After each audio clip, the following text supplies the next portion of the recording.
We are looking at the greatest common factor, level 2 here. Greatest common factor is what does each term have in common? So each term have in common.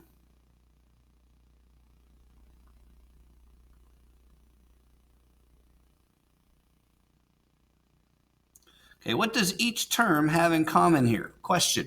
All right, so you want the greatest or the biggest part of each term that they share. Okay, so we just go piece by piece here. So if you notice, we have numbers first. So here's our numbers. Let me remind you, terms are separated by a plus or minus sign. So this is 2 terms here.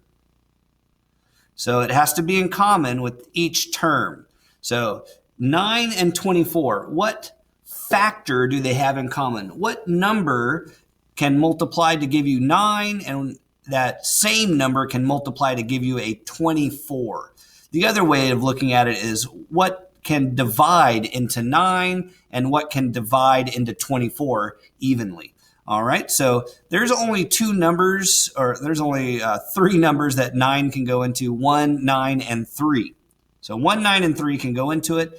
And 24 is, let's see, 1, 2, 3, 4, 6, 8, 12, and 24. All right, but it's a lot easier to focus on the smaller number here, the 9. So is there a 3 or a 9 in the 24? Yes, there's a 3. So I know this is going to equal 3. I'm pulling something out. And then you look at the x's. All right, so you go in order. Next is the x's here. There's x's here, and there's x's here. And the key is it's the smallest exponent out of these 2. So x squared and x5, the smallest exponent is 2. So there's an x squared in common. So x squared is x times x. X to the 5th is x times x. So I said x twice here. I said x twice here. There's x squared in common. Then we always write a parenthesis next. And then I have like a little bit of a backwards check way of doing it. I say 3x squared times what makes 9x squared. Okay, or you can look at it number by number, letter by letter. So 3 times what is 9? 3 times 3. X squared times what is x squared? 1. So that's good enough. I don't need a 1 right here. So that's good for that part. In this case, we're not pulling out a minus sign, so the minus stays there as that same sign.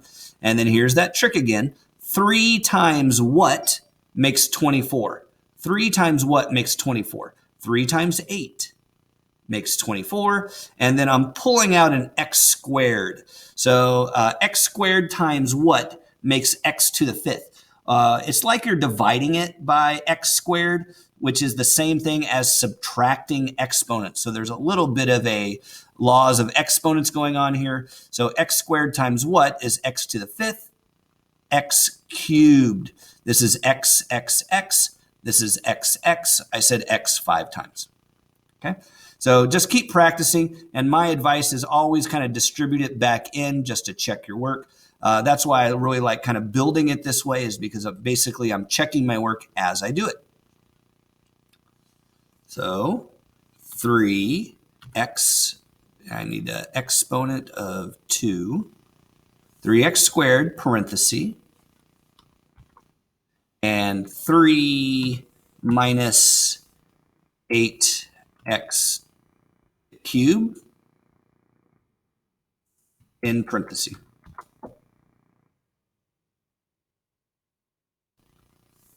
Okay, check mark. Got it. So smallest power of x in the factored form. Everything looks good here. Let's just look at one more, make sure nothing's strange on it. All right. Greatest common factor here. A little bit different, so I'll go ahead and go through it. So what does the 45 and a 50 have in common? The biggest number they both have in common. And notice that this one's a minus sign and that one's a minus sign. So they have a common minus sign also. And then there's no x's in the first one.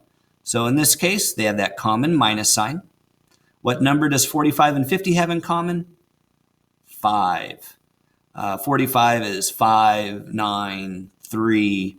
I only have 5 in common with that 50. So always draw a parenthesis after you're done pulling it out. There's no x's in common. So negative 5 times what is negative 45? Negative 5 times 9 is negative 45. And then negative 5 times what is negative 50? That would be a positive 10. And then what time? Nothing times the x4 reduces it all, so it just stays that x to the 4th. Okay. So notice if you distribute it back in, you get what you had started with. So that's our greatest common factor. You pull it out, sometimes it has a negative involved also.